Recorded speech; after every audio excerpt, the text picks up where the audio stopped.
Well, there are many outstanding scientists.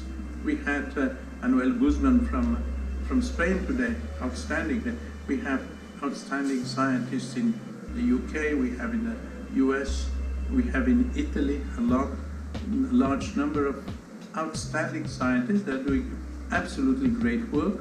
I collaborate with many of them, I know many of them, they are absolutely superb. And I believe, they're much younger than I am, that they will continue the work that has been going on for so many years. And for example, I mentioned in my lecture that a scientist in Italy, Mauro Maccarone, works very hard. He has seen some effects which may be very central in the activity of cannabinoids. I spoke, this is called epigenetics, and he believes that the cannabinoids act through epigenetics, that is, they regulate the DNA. They don't break it, they regulate it. They put kind of a molecule on one side and a molecule on the other side, a metal group, and they can lower the activity of a DNA that acts too much. If this is a general phenomenon, this is a great discovery. For example, he found it for skin disease, psoriasis, but it may be true for epilepsy, it may be true for schizophrenia. In schizophrenia, some of the DNA acts too much.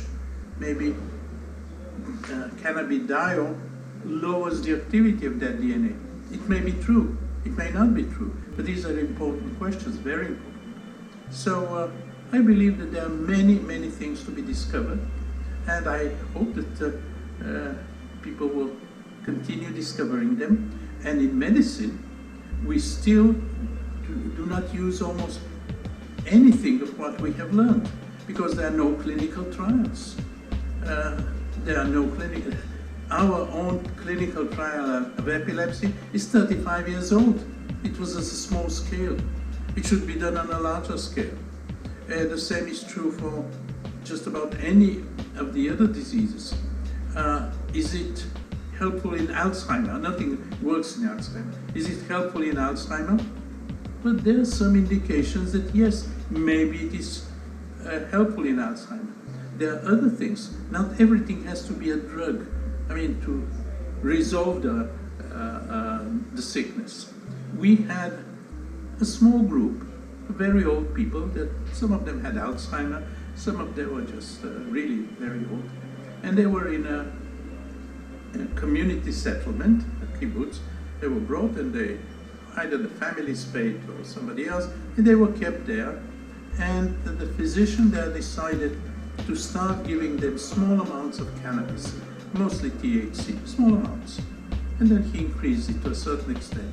These people continue to have their Alzheimer, but all of a sudden their eyes opened. Some of them started speaking. One of them was a writer, and he started writing again. I don't know whether his writing was very good, but he started writing again. One old lady all of a sudden said, "I'm feeling fine, I'm going home," and she went home. So all of a sudden I looked at these people, and their eyes opened, and they felt that they are continuing their life. Before, there was nothing. They were sitting there doing nothing, just sitting like that all day long, not reading, not understanding, not. Here, the material just gave them some life again. Very important. I mean, a very old man, old woman, why not help him or her for the last years their lives, enjoy the little bit that they can. So there are many things that have to be done. Nobody has looked at that. Is that a general phenomenon? I don't know. Is that happen only with very old people? I don't know. Is anxiety, which all of us have at certain points, is anxiety something that we have to generally look at and say, well, something happens, you're anxious, maybe we should use it not as a drug, but maybe we should use it as to help enhance enjoyment of life, not as a recreation, but enjoyment, I mean, go ahead with problems that exist, not necessarily schizophrenia, maybe minor anxiety, things of that sort. So we should try to be open-minded and look at cannabis, but it should be done quantitatively. It should be done under conditions that physicians will accept, because physicians will not accept just take cannabis and you will feel well. That's not medicine.